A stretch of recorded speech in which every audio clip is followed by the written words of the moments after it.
वादिनो नरकत्वता दोषाच्या बहुजनेच्या.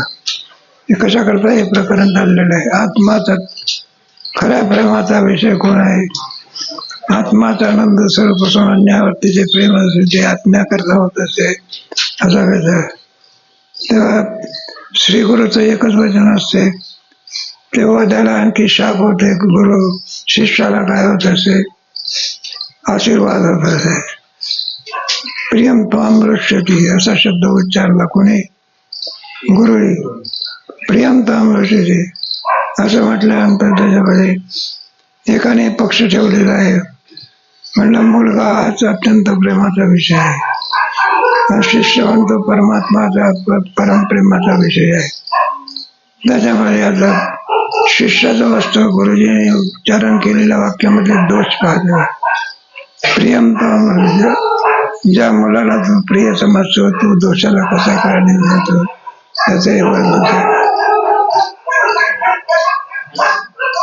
काय कुत्रा ऐकतो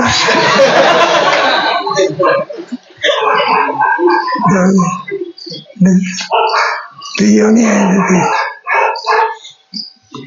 मग एकाला काय होतं, वादी म्हणतो पुत्रच प्रिय आहे आणि गुरुजीचा शिष्य म्हणतो कोण प्रिय आहे?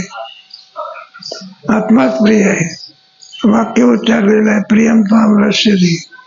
ज्याला प्रिय समजतो ते तुला लढवायला लावेल. त्याच्यामधला दोष पाहतो. मुलामधले दोष आहे का? जो काल होऊन गेला आपला सगळा विषय आपण सांगितलं, परवाच्या दिवशी होऊन गेला.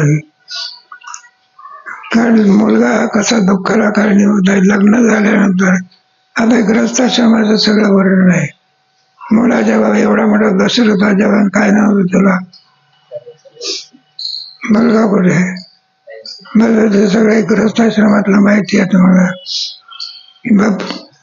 जरी आणखी योग आला तरी अनेक भानगडी आहे. येताची कर्म झाड तुझी माग बरं सही समज बघा. ते कार्टक निघते कोणाला आता तासापासून काम मागत नाही. दोन प्रकारचे आहे. तेव्हा शेवटी मुलगा सुखाला कारणीभूत नसून पिकाला कारणीभूत आहे. नाही का? वय वाढलं आहे पण काय होत नाही. लग्न होण्याची काय इच्छा आहे? तो काय वारकरी शिकून काय झालं. अलीकडचा काळ वेगळा आहे बरं का. तर जावे त्याच्या मुलीची संख्या कमी आहे, मुलाची संख्या काय म्हणून मुलीला जास्त भाव आलेला आहे. पूर्वीचा काळ वेगळा होता. तेव्हा त्याच्यामध्ये दोष पाहत असतो. विवेच पुत्रादो बरं का. प्रीतीम त्यक्त्वा निजात्मने सगळ्या दोषांनी युक्त मिळाल्यानंतर शाळा मनुष्य मुलावरचं प्रेम कोणावर आणतो?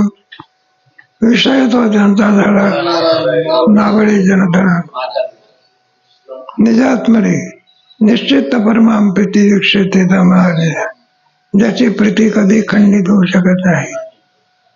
अखंड खंडेला जीवन रामकृष्ण झाला. प्रत्येकाचं साधन भिन्न भिन्न असते या न्यायाने. नाही का? ती प्रीती कधी तर आत्म्यावरती कारण यम आत्मा परानंद परप्रेमा. आत्म्यावरती प्रेम कशावरून आहे? आपल्याला न मरणे निर्विवाद म्हणून त्याच्यावरती प्रेम आहे. आग्रहात ब्रह्मविद्या पक्षमवंचता वादिनो नरकत प्रवक्ता दोषाची बहुजन. एवढा किती सामर्थ्य आणखी गुरुच्या शब्दामध्ये असते. त्याच्याकरता आग्रहात वादी लोक काय करतात? माझंच खरं आहे. आग्रहात ब्रह्मविद देशात ब्रह्मविद्याचा आधार असण्याच्या ऐवजी द्वेष असतो. काय असतो? नाही का? एकमेकाशी जुळत नसतं. विभिन्नता समविचारी येऊ शकत नाही. आग्रहात विद्वेषात माझंच बरोबर आहे. विद्वेषात म्हणजे ब्रह्मवेद त्याचा काय असणे द्वेष असल्यामुळे आपला पक्ष कधी माघारी घेत नाही. वादी नरकात प्रोक्तात, त्याच्यामुळे वादी जो असतो श्री गुरुच्या आणि याचा त्याग करून त्याप्रमाणे तो मानत नाही, तेव्हा त्याला कशाची प्राप्ती होते? नरकाची प्राप्ती होते. दोषाचे भाऊ एकच योनी आहे का 4 योनी आहे? अंडाच्या 4 शेजाचे उत्तर या योनीमध्ये प्राप्त होत असतात. ब्रह्मवेद आग्रहात ब्रह्मवेद विदेशात ज्ञान उचित. कारण कोणता पुरुष घेतलेला आहे? ब्रह्मवेदचा. श्रीगुरु म्हटल्यानंतर ब्रह्मवेत्ता असल्याशिवाय श्रीगुरूच्या पदाला काय होत नाही. नाहीतर ज्ञान नाही, भावनिक म्हणा की काय म्हणा, भावना लक्षणात बसला पाहिजे. कशा आहे नाही का? भावनेने म्हणा की एखादा मनुष्य आपल्या मुलाला वाघ म्हणतो, काय म्हणा भावनेने असतो की वाघ. तुमचे काय म्हणते वाघ बाय माणसं वगैरे असतात ना, ज्ञानेश्वर महाराजांच्या मंदिराच्या समोर मध्ये बाया असतात, ते काही खेळणी वेळणी घेतात. मग ते विकणारे माणसं म्हणतात, हो मावशी, हो मावशी. याला काही खरोखर मावशी आहे का? भावने नाही का माणसाला का हो मामा, खरंच मामा आहे काय? भावनेने म्हणलं वेगळं. तेव्हा ब्रह्मवित्त पुरुष विना ब्रह्मस्वरूपाला झाल्याशिवाय गुरु या पदाला तो मुख्य होऊ शकत नाही. श्रोत्रिय ब्रह्मनिष्ठ समित पामिस गुरुर्मेवाभिधाचे. त्याचं जर आपण मन उल्लंघन केलं तर अनेक नरकारूपाला परत व्हावे लागतात. बहु योनीषु का असं ब्रह्मवित्ताचा द्वेष करणं म्हणजे काय? गुरुच्या ज्याच्यामध्ये आणखी मानणं म्हणजे कर्णाची वगैरे उदाहरणं सांगतात का तो मानत नव्हता, त्याचा परिणाम त्याला भोगावा लागला. ब्रह्मवेत्त्याची वाणी कोणत्याही याच्या भाषेत असो तर ती सत्स्वरूपाला घेऊन उठत असे. ब्रह्मवेद्यत्वात ईश्वरस्तेन वर्णितम, एवढं सामर्थ्य का ब्रह्मवेत्त्याच्या ठिकाणी. ब्रह्मवेद ब्रह्मरूपत्वात ईश्वर तथैव स्यात् शिष्यपती योगिनः. ब्रह्मवेद ब्रह्मरूपत्वात, ब्रह्मरूपता का म्हणायचं? ज्याला स्वयंभाव प्राप्त झाले त्याला ब्रह्मवेद. कोणी कोणाला ब्रह्मवेत्ता म्हणत असतात का त्या लक्षणाने युक्त असावं लागतं. लक्षणाने युक्त नसेल तर मग तो गरीब असो का श्रीमंत असो कसे असो. उपनिषदामध्ये एक नावाचा होता, एक राजा होता. तिथं राजाची जिकडे तिकडे कीर्ती बसवली होती. म्हटलं काय राज्य आहे. शेवटी ते 2 हंस चालले तेव्हा, आणि त्याच्यामध्ये परस्परामध्ये वाद होत होता. तर म्हणला काय राजाची प्रजा कुठे घेऊन? म्हटलं ब्रह्मवेत्त्याच्या प्रकाशासमोर. राजाला विचारतो कोण? राजहंस परस्परामध्ये काय करतात? म्हणजे राजाला कळून चुकलं, आपलं जरी एवढा ऐश्वर्य असलं तरी सुद्धा ब्रह्मवेत्त्याच्या समोर कवडी मोल आहे. आपण कोण झालं पाहिजे? ब्रह्मवेत्ता. उगीच ब्रह्मवेत्ता हो. ब्रह्मवेत्ता म्हटल्यानंतर ब्रह्मवेत्ता होत असो गुरुचा प्रसाद असावा लागेल. विना गुरुच्या प्रसादाशिवाय ब्रह्मवेत्ता हे येऊ शकत नाही. तपाने सुद्धा ब्रह्मवेत्ता होत नाही. त्याला एकच साधन आहे, श्री गुरु आहे का? मंत्र दिला राम, ते काय नाही. मग ते म्हटलं मग ब्रह्मवेत्ता पुरुष कोण? मग त्या माणसाने सांगितलं, म्हटलं एक गाडी वाहक आहे. कोण आहे? पण तो ब्रह्मवेत्ता पुरुष आहे, त्याचं नाव रॅक. मग त्याला दंडांना करता आणखी तो राजा गेला. त्याने आपली गाडी अशी सोडली, अशी लावली होती, बसलेला होता. जाऊन त्याला नमस्कार त्याने म्हटलं असं काय करता? आम्ही म्हणायला लागले ऐकलेलं आहे की तुम्ही ब्रह्मवेत्ता आहे. तुम्हाला म्हटलं कोणा सांगितलं ब्रह्मवेत्ता? मला राजाने सांगितलं का? शेवटी आणि जरा केवळ राजेपणा असून सुद्धा उपदेशाला योग्य पात्रता यावी लागते. काय म्हणलं तुमच्यामध्ये सामर्थ्य आहे की तुम्ही म्हणाल तो त्याप्रमाणे होते. मग ब्रह्मवेत्त्याची कोणती वाणी बरोबर आहे? वेदवाणी असते. तुका सहज बोले वाणी अंतरी तरी वेदांत बाहेर. एक ग्रस्त होता बा, त्याने बरेचसे अभंग दिले आणि स्वामी महाराज दिले आनंदाश्रम स्वामी. त्याच्याकडे घेऊन आला. मला एक आमची गाथा आहे अभंगाची. तेव्हा याच्यात असलेल्या अभंगावर तुम्ही कीर्तन करायला सांगत जा लोकांना. मग ते स्वामी महाराज म्हणलं काही हरकत नाही, तुमच्या अभंगावर कीर्तन करायला सांगू. म्हणलं असं करा तुम्ही. म्हणले तुकोबाराच्या तर सांगता तर आमच्या पण सांगा की. बरोबरी कोणाची करायला लागलं. मग त्याला सांगितलं, म्हणलं तुझी गाथा आहे नाही अभंगाची, एक असं पाणी होतं बघ टाकत, त्या टाक्यात ठेवून द्या म्हणा. म्हणजे महाराज टाक्यात ठेवल्यानंतर म्हणलं हे पहा, टाक्यात टाकून दे सर, तुझ्या आणखी अभंग जशीच्या तशीच राहते, तर आम्ही काय करू? लोकांना कीर्तन. म्हणलं मी काय तुकोबारा आहे काय? मग तुकोबाराच्या अभंगाला का जळी दगड असायचं, असायचं, म्हणून त्यांच्या अभंगाला काय परमान्य आहे. किती मोठ्या माणसाने आपलं गाणं आमचं मनात समजतं त्याला विचारलं. मग वारकऱ्यामध्ये कोणत्या वाणीला सत्यत्वात संपादन आहे. ब्रह्मवेद ब्रह्म उद्देशा वसुरस्तेन वर्णित.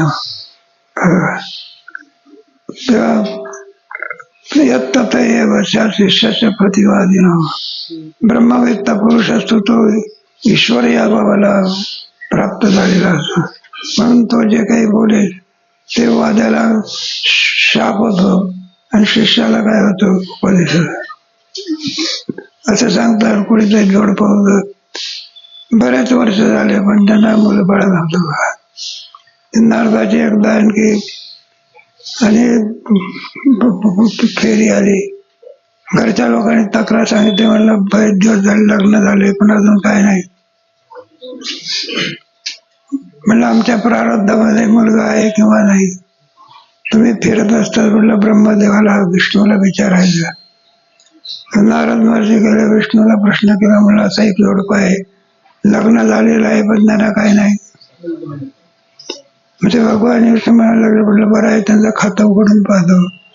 म्हणलं त्यांच्या प्रारब्धामध्ये काय नाही, मुलगा नाही. प्रारब्धामध्ये मुलगा नसल्यामुळे आम्ही प्रारब्धाच्या पलीकडे जाऊ शकत नाही. आम्ही मुलगा होईल असं सांगू शकत. इकडे काय झालं बाहेर पिडलेला जोडपं होता. एक महात्मा रस्त्यानं चाललेला होता आपल्याला, त्याचा नारा होता, एक रोटी देगा तो एक बच्चा होगा. चालला होता, एक रोटी देगा तो. लोक म्हणायची इतकं जर सामर्थ्य त्याच्यात भिक्क त्याला मागतो. ती बाई होती ना जिला मन नाही, गरजवंताला अक्कल नसते, तिने एक भाकरी नाही 2-3 भाकरी. परिणामाचे मुलं किती झाले, ते नारद महर्षी आले बघा. आणि ते सांगण्याच्या अगोदर विचारायला लागले, म्हणले का हे मुलं कोणाचे आहेत? त्या बाईने सांगितलं, म्हणलं आमचीच मुलं आहे की. म्हणलं काय सांगा देवाला, इतकं माझ्याशी खोटं बोलायचं असतं. मला सांगतो त्यांच्या प्रारब्धात काय नाही. आणि इकडे पाहत होते किती पोर आले. मग काय विचारतो, कुठे गेला? तर विष्णूकडे. म्हणलं देवा त्याच्यावर सही करा की काय. म्हणलं जेवढ्या जगामध्ये लबाड आहे त्याच्यातला लगाडाचा अध्यक्ष पडत तुम्हाला द्यायचा. माझी लबाडगी कुठे मला सांगतात की त्याच्या प्रारब्धात काय नाही. आणि पाहत म्हणलं 3 पोरं झाले, काय बोलणं आहे का? मग भगवान विष्णूने सांगितलं, म्हणलंय पहा, ज्याने आणखी मुखातून शब्द काढला तर ब्रह्मवेत्ता पुरुष. कोणता पुरुष? ब्रह्मवेत्ता पुरुषाची वाणी ब्रह्मदेवाला न विष्णूलाही सुद्धा बात करता येईल. ते म्हणलं ते जो बोलेल ते काय होत असते का, तो सामान्य नसून ईश्वर झालेला आहे. ईश्वराचा संकल्प कधी खोटा होऊ शकत. म्हणून ब्रह्मविद देशात ईश्वराश्रयेण तो ईश्वर झालेला असतो. यद यद तथैव स्यात्. तो जे बोलेल ते खरं होत असते. शिष्याला काय होत असते? आशीर्वाद होत असतो. आणि वाद्याला काय होत असते? शाप होत असते. एकच वाणी आहे, एकाला शाप आणि एकाला उपदेश होत. यस्तु साक्षिणम आत्मानं सेवते प्रीतमोत्तमम् प्रयानसो आत्मानं नश्यति कदाचन. यस्तु साक्षिणम आत्मानं सेवते प्रिय. आत्माच आनंद स्वरूप आहे, तिथे दुःखाचा लेश सुद्धा नाही. असं झालं आणखी आत्मस्वरूपाच्या ठिकाणी तो अनन्य झालेला आहे. सेवते प्रेमोत्तम, प्रिय स्वरूप असलेला आत्माच आहे. म्हणून आत्मज्ञान करण्याकरताच ज्याचे प्रयत्न आहे त्याला काय होत असते? तस्य प्रियानात्मा न नश्यति कदाचन. आत्मा कधी नित्य स्वरूपाचा आहे. नित्य म्हणायचं आणि उत्पत्ती म्हणायची भगदव व्याघात आहे काय. ब्रह्मचारी म्हणायचं ना मुलगा कोणाचा आहे, माझा आहे म्हणजे कोणता म्हणतात आहे का. नित्य म्हणायचं आणि त्याला काय म्हणायचं? ज्याला आपण प्रिय समज असतो ते नित्य नसून कसे आणि अनित्यम सुखम लोकम. 15 अध्यायामध्ये काय सगळं येत आहे ते संसार आहे. वैराग्य लावले नित्यत्वाचं वर्णन करणारा 15वा अध्याय किती म्हणे ना. नित्य एक परमात्माच आहे, त्या व्यतिरिक्त सगळं कसं आहे. काळे काळे अवघे तिसरे. काळवाद्याचा प्रश्न विचारला होता ना तो. मग काळवाद्याच्या मुखातून ब्रह्मदेव सुद्धा काय झाला नाही. समजण्याची कसं काय. म्हणून अनित्य असलेलं तस्मात भगवंताने 9व्या अध्यायामध्ये शेवटी सांगितलेलं जड जडो आणि वैदानी अनित्यम सुखम लोकम भीमम प्राप्य. भीमम प्राप्य म्हणजे संसारात म्हणजे भजास्वा म्हणजे माझे. म्हणलं तुमची भक्ती कशी करायची? म्हणून आत्मस्वरूप कधी नष्ट होऊ शकत नाही. तस्य प्रयाणसो आत्मांना नश्यति कदाचन. अशा रीतीने यमात्मा परानंदा परप्रेमा सदोहित परमात्मेन फलितमा परमब्रह्मास्मृतेन परमानंद रूपता सुखवृद्धी प्रीती बुद्धी सर्वोपनिषद. परप्रेमास आत्मा परमप्रेमात असताना जेवढ्या काही माणसाला आवडत असते साधन म्हणून प्रिय आहे. काय कोणाकरता आहे? सगळं आत्म्याकरता. आत्माच अत्यंत प्रिय त्याचा यम आत्मा परानंद परप्रेम मानव परमप्रेमाचा विषय पुढे. आत्मनस्तु काम आहे सगळं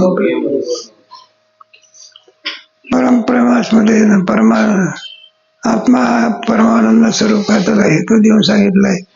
तो प्रेमाचा काय विषय आहे. जो जो प्रेमाचा विषय असतो तो आनंदाला काय असतो. प्रेम नसेल तर आनंदाला काय नाही.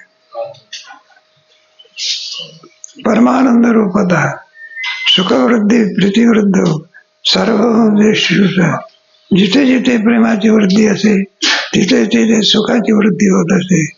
प्रेम नसेल सुखाचा अभाव होत असतो.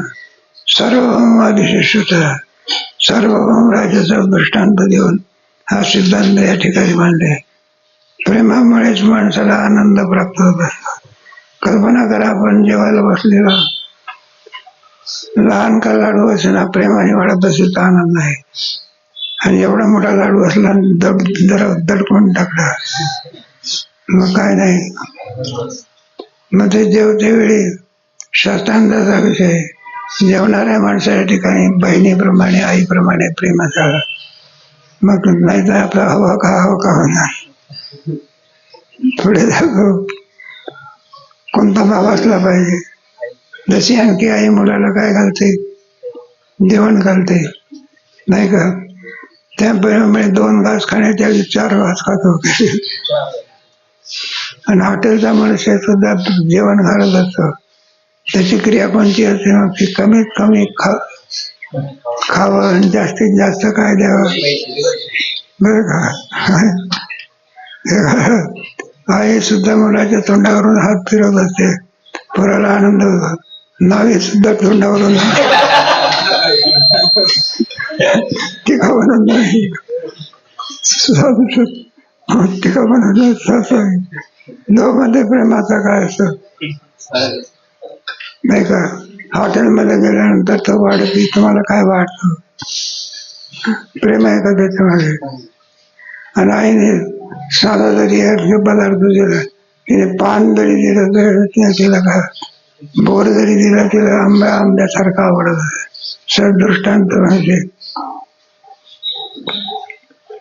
म्हणून प्रीती वृद्धी होई.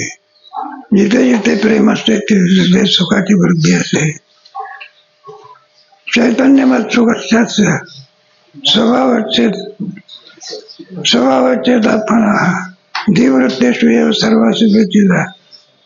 मग आत्म्याच्या ठिकाणी 3 प्रकारचे गुण आहेत. सदरूप चिद्रूप आणि मला सत कुठे अभिव्यक्त होता, चित कुठे अभिव्यक्त होतं, आनंद कुठे अभिव्यक्त होतो याचं विवरण केलेलं आहे.